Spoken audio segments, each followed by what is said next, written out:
శ్రీ గురుభ్యో నమః. 7వ అధ్యాయం 10వ శ్లోకము.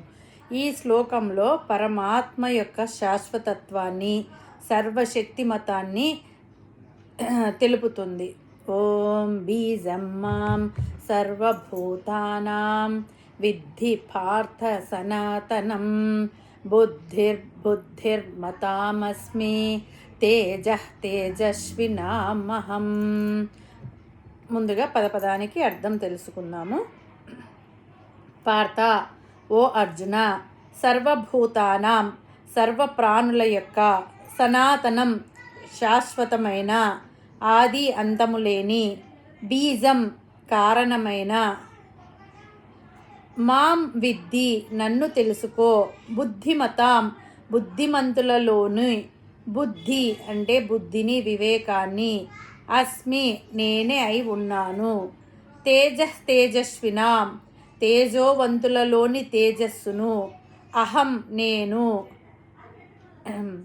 ఏమంటున్నాడంటే పరమాత్మ, ఓ పార్థ, మాం అంటే నన్ను, బీజం సర్వభూతానాం, పుట్టే ప్రతి వస్తువుకు బీజం అంటే మూల కారణం నేను, మొలకెత్తే ప్రతి వస్తువు కూడా నా నుండే మొలకెత్తుతుంది అనే విషయాన్ని బాగా అర్థం చేసుకో. నేను ఎల్లప్పుడూ ఉండేవాడిని అని బాగా అర్థం చేసుకో. పరమాత్మ అనేవాడు ఒకసారి పుట్టేవాడు లేదా లయమయ్యేవాడు కాదు. పరమాత్మ నిత్యంగా 3 కాలాలలో, ఈ ప్రపంచానికి ముందు, ఈ ప్రపంచం పుట్టినప్పుడు, ప్రపంచం లయించిపోయిన తర్వాత కూడా ఉండేవాడు. పరమాత్మ సనాతనుడు. విష్ణు పురాణం మరియు భాగవత పురాణాల ప్రకారము ప్రళయకాలంలో సమస్త సృష్టి భగవంతులలో లీనమై తిరిగి సృష్టి ప్రారంభంలో ఆయన నుండే ఆవిర్భవిస్తుంది. ఒక చెట్టు విత్తనంలో ఎలా దాగి ఉందో ఈ అనంతకోటి బ్రహ్మాండాలు భగవంతుడు అనే బీజంలో అలానే ఉంటాయి. ఇంతకు ముందు చెప్పిన విషయాన్ని బలపరచడం కోసం, దృఢపరచడం కోసం మరలా చెబుతున్నాడు ఇక్కడ. అంతేకాదు, నేను ఆయా ప్రాణులలో ఉండే అతి ప్రధానమైన భావం బుద్ధి. మనుషులలో విశేషంగా కనిపించేది, ఇతర ప్రాణులలో అతి స్వల్పంగా కనిపించేది తత్వ వివేకం. ఇతర ప్రాణులలో ఉందా లేదా అన్నట్టు మనుషులలో మాత్రం ఉండవలసింది, ముఖ్యంగా ఉండవలసినది బుద్ధి. ఏది నిజం, ఏది నిజం కాదు, ఏది సత్యం, ఏది సత్యం కాదు, ఏది శాశ్వతం, ఏది శాశ్వతం కాదు అనే వివేకాన్ని చేసే బుద్ధి. ఆ బుద్ధిని నేనే. బుద్ధిమంతులలో ఉండే బుద్ధిని నేను. అంతేకాదు, పరాక్రమవంతులైన వారిలో ఉండే తేజస్సును నేనే. ఈ చరాచర సృష్టిలో ఉన్న సర్వభూతాలకు మూల కారణమైన బీజము నేనే అని పరమాత్మ అన్నాడు. అంటే నా నుండి ఈ అనంత విశ్వం ఆవిర్భవించింది అని అర్థం.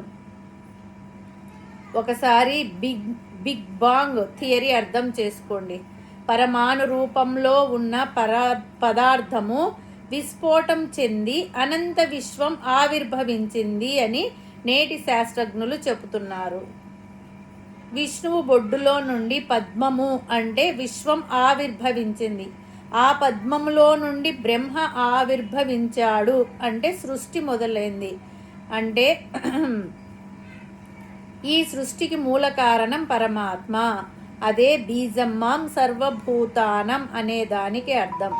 దాని లోపల ఉన్న అర్థం గ్రహించడానికి ప్రయత్నం చేయాలి. ఇక్కడ మనము ఒక విషయం గురించి చెప్పుకోవాలి.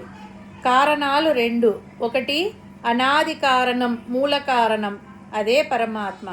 అంటే ఏదీ లేనప్పుడు ఎవరు ఉన్నారో వారే మూల కారణం. 2 నిమిత్త కారణం, అంటే తాత్కాలిక కారణం. ఒక విత్తనం వేస్తే చెట్టు మొలుస్తుంది, అది మనకు కనపడే కారణం.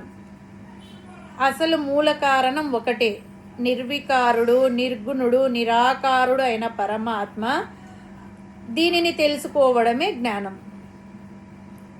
అందరూ ఆ పరమాత్మలో నుండి ఉద్భవించినప్పుడు వారు ఎక్కువ, వీరు తక్కువ అనే భేదం ఉండకూడదు. అంతా సమానమే. అందరికీ బీజం ఆ పరమాత్మే. మామిడి బీజం వేస్తే మామిడి పండు వస్తుంది. అలాగే ఆ పరమాత్మ బీజం నుండి పరమాత్మ స్వరూపాలే ఉద్భవిస్తారు. మనమందరము ఆ పరమాత్మ స్వరూపలమే. ఈ ఎక్కువ తక్కువ మనం కల్పించుకున్నవే. కేవలం మనసులో ఉండే తెలియనితనం అంటే అవిద్య వలన ఏర్పడ్డాయి. శాస్త్రజ్ఞానంతో అవిద్యను తొలగించుకోవాలి. అదే ప్రాక్టికల్ జ్ఞానం, విజ్ఞానం. మహాసముద్రంలో చిన్ని చిన్ని అలలు, అల్లంత ఎత్తున ఎగిసిపడే అలలు వస్తుంటాయి. అన్ని అలలకు అంటే చిన్న అలలకు పెద్ద అలలకు బీజం అంటే మూలం సముద్రమే కదా. ఇంకా బుద్ధిమంతులలో బుద్ధిని నేనే, ధీరులలో ధీరత్వము, తేజస్సును నేనే అంటే పరమాత్మ మనందరిలో ఉన్న అన్ని లక్షణాలలో వ్యాపించి ఉన్నాడు. ఆ లక్షణాలను చక్కగా అలవరుచుకోవడమే మన కర్తవ్యం. బుద్ధి, శ్రద్ధ, విద్య, జ్ఞానం మనం అలవర్చుకుంటే భగవంతుడు ఆయా లక్షణాలలో ప్రవేశించి మనకు ప్రతి ప్రయత్నంలో విజయం కలుగజేస్తాడు. ఈ శ్లోకానికి ఒక చిన్న కథ చెప్పుకుందాము. పూర్వం ఒక గ్రామంలో ఒక గొప్ప శిల్పి ఉండేవాడు. ఆయన మట్టితో అద్భుతమైన బొమ్మలు చేసేవాడు. ఆయన దగ్గరకు ఒక శిష్యుడు వచ్చి, గురుదేవ, భగవంతుడు అందరిలో ఉన్నాడు అని అంటారు కదా, అది ఎలా సాధ్యం?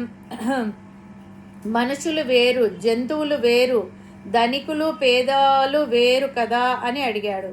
గురువు చిరునవ్వు నవ్వి శిష్యుడిని తన పనిశాలలోకి తీసుకెళ్ళాడు. అక్కడ రకరకాల బొమ్మలు ఉన్నాయి. ఒకటి అందమైన రాకుమారి బొమ్మ, మరొకటి భయంకరమైన రాక్షసుడి బొమ్మ, ఇంకొకటి ఒక చిన్న కుక్క బొమ్మ, వేరొకటి ఒక జ్ఞాని కూర్చున్న బొమ్మ. గురువు శిష్యుడితో ఇలా అన్నాడు, చూడు నాయన, ఈ రాకుమారి బొమ్మ చాలా అందంగా ఉంది. అందరూ దీనిని చూసి మురిసిపోతారు. ఈ రాక్షసుడి బొమ్మ భయంకరంగా ఉంది. దీనిని చూసి పిల్లలు భయపడతారు. కానీ వీటన్నిటికీ మూలమేమిటి అని అడిగాడు. శిష్యుడు, అన్నిటినీ మీరు మట్టితోనే చేశారు కదా గురుదేవా అన్నాడు. అప్పుడు గురువు ఇలా వివరించాడు, సరిగ్గా అలాగే ఈ ప్రపంచంలో రూపాలు వేరుగా ఉండవచ్చు. ఒకడు గొప్ప తెలివైన వాడు కావచ్చు, మరొకడు పరాక్రమవంతుడు కావచ్చు. కానీ వారిలో ఉన్న ఆ తెలివి, ఆ శక్తికి మూల కారణం అంటే బీజంని పరమాత్మే. మట్టి లేకపోతే బొమ్మకు ఉనికి ఎలా లేదో, పరమాత్మ అనే సనాతన బీజం లేకపోతే ఏ ప్రాణికి ఉనికి లేదు. ఆకర్షణీయమైన బొమ్మలో ఉన్నది మట్టే, వికృతమైన బొమ్మలో ఉన్నది మట్టే. అలాగే మంచివారిలో, చెడువారిలో, జంతువులలో అందరిలోనూ అంతర్లీనంగా ఉన్న చైతన్యం ఆ పరమాత్మే. మనము బయట రూపాలను, గుణాలను చూసి మనుషులను అంచనా వేస్తాం. కానీ భగవంతుడు ఈ శ్లోకం ద్వారా చెప్పేది ఏమిటంటే, చెట్టుకు విత్తనం ఎలాగో సృష్టికి మూలం పరమాత్మే. ఒక వ్యక్తికి ఉన్న తెలివితేటలు అతని సొంతం కాదు, అది భగవంతుడి విభూది. ఒకరి ముఖంలో ఉండే వర్చస్సు లేదా ధైర్యం ఆ పరమాత్మ ప్రసాదించినదే. ఈ అవగాహన కలిగినప్పుడు మనలో అహంకారం తగ్గి ఎదుటివారిలో కూడా దైవాన్ని చూడగలిగే వినయం కలుగుతుంది. హరి ఓం తస్సత్.